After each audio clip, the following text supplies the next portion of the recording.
ಹೊಸ ಅಧಿಕಾರಿಗಳ ಹುಮ್ಮಸ್ಸಿನಲ್ಲಿ ಜಿಬಿಎ ಆರಂಭ ಮಾಡಿದ್ದಾರೆ. 5 ಪಾಲಿಕೆ ಮೂಲಕ ಐಟಿ ಸಿಟಿ ಅಭಿವೃದ್ಧಿಗೆ ಪಣ. ಇನ್ನು ಹೊಸ ಅಧಿಕಾರಿಗಳ ಹುಮ್ಮಸ್ಸಿನಲ್ಲಿ ಜಿಬಿಎ ಆರಂಭವನ್ನ ಮಾಡಲಿದ್ದಾರೆ. 5 ಪಾಲಿಕೆಯ ಮೂಲಕ ಐಟಿ ಸಿಟಿ ಅಭಿವೃದ್ಧಿಗೆ ಪಣ ತೊಟ್ಟಿದ್ದಾರೆ. ಅಧಿಕೃತ ಜಾರಿಗೆ ಬಂತು ಗ್ರೇಟರ್ ಬೆಂಗಳೂರು ಅಥಾರಿಟಿ. ಇನ್ನು ಇತಿಹಾಸ ಪುಟಕ್ಕೆ ಸೇರಿದ ಬಿಬಿಎಂಪಿ ಅನ್ನೋ ಬ್ರ್ಯಾಂಡ್. ಬಿಬಿಎಂಪಿ ಜಿಬಿಎ ಆಗ್ತಾ ಇದ್ದಂತೆ 5 ಪಾಲಿಕೆಯನ್ನಾಗಿ ಮಾಡಿ ರಚನೆ ಮಾಡಿದ್ದಾರೆ. 5 ಪಾಲಿಕೆಗೆ ಆಯುಕ್ತರು, ಅಪರ ಆಯುಕ್ತರನ್ನ ನೇಮಕ ಮಾಡಿದ್ದಾರೆ.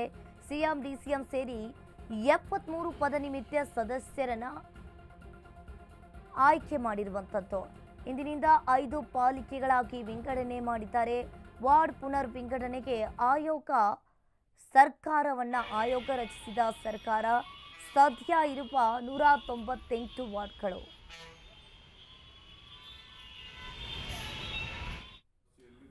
ವ್ಯವಸ್ಥೆಯಲ್ಲಿ ನಾವು ಜನರ ಹತ್ತಿರ ಹೋಗಬೇಕು.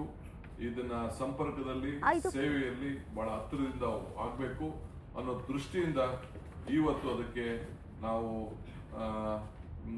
5 ವಿಂಗಡಣೆಗಳ ಕಾರ್ಪೊರೇಷನ್ಗಳಿಗೆ ಎಲ್ಲರೂ ಕೂಡ ಕಾರ್ಪೊರೇಟ್ ಸಂಬಂಧಪಟ್ಟಂತ ಪ್ರತಿಯೊಂದು 5 ಸಂಸ್ಥೆಗೂ ಅಡ್ಮಿನಿಸ್ಟ್ರೇಟರ್ ನೇಮಕ ಮಾಡಿ, ಜೊತೆಗೆ ನಮ್ಮ ಅಧಿಕಾರಿಗಳಿಗೆ 5 ಜನ ಕಾರ್ಪೊರೇಷನ್ IAS ಅಧಿಕಾರಿಗಳಾಗಿ ಈಗಾಗಲೇ ಕಮಿಷನರ್ಗಳಾಗಿ ನೇಮಕ ಮಾಡಿ ಅವ್ರ ಕೈ ಕೆಳಗಡೆ ಅವ್ರನ್ನ ಸಹಾಯ ಮಾಡಲಿಕ್ಕೂ ಕೂಡ 5 ಜನ IAS ಆಫೀಸರ್ಸ್ ಇಟ್ಟು, ಕೆಲವು KS ಆಫೀಸರ್ಸ್ ಕೂಡ ಅವ್ರ ಕೆಳಗಡೆ ಕೂಡ ಒಂದಿಟ್ಟು ಈಗಾಗಲೇ ನಾನು ಆದೇಶವನ್ನು ಕೂಡ ಈಗಾಗಲೇ ನಾವು ಹೊರಡಿಸಿದ್ದೇವೆ.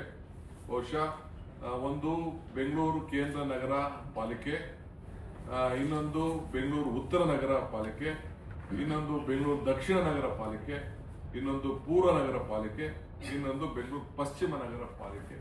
ಸೊ ನಾವು ತೀರ್ಮಾನ ಮಾಡ್ಬೇಕಾದ್ರೆ ಈ ಬೆಂಗಳೂರು ಹೆಸರನ್ನ ಯಾವ ಕಾರಣಕ್ಕೂ ಕೂಡ ನಾವು ಕೆಲವು ಕಡೆ ವಿವಿಧ ರಾಜಕಾರಣಿಗಳ ಹೆಸರೇ, ಮುಖಂಡಗಳ ಹೆಸರಲ್ಲಿ ಬೇರೆ ಬೇರೆ ಹೆಸರುಗಳೆಲ್ಲ ಇಡೋ ಪ್ರಯತ್ನ ಪಡ್ತಾರೆ. ನಾವು ಯಾವ ಕಾರಣಕ್ಕೂ ಈ ಬೆಂಗಳೂರು ಹೆಸರನ್ನ ನಾವು ಬದಲಾಯಿಸಬಾರ್ದು ಅನ್ನೋ ಒಂದು ದಿಟ್ಟವಾದಂತ ಕಾನೂನಿನಲ್ಲೇ ಒಂದು ಅವಕಾಶವನ್ನು ಮಾಡಿ ಈ ಹೆಸರುಗಳನ್ನ ನಾವು ಬೆಂಗಳೂರು ಹೆಸರನ್ನ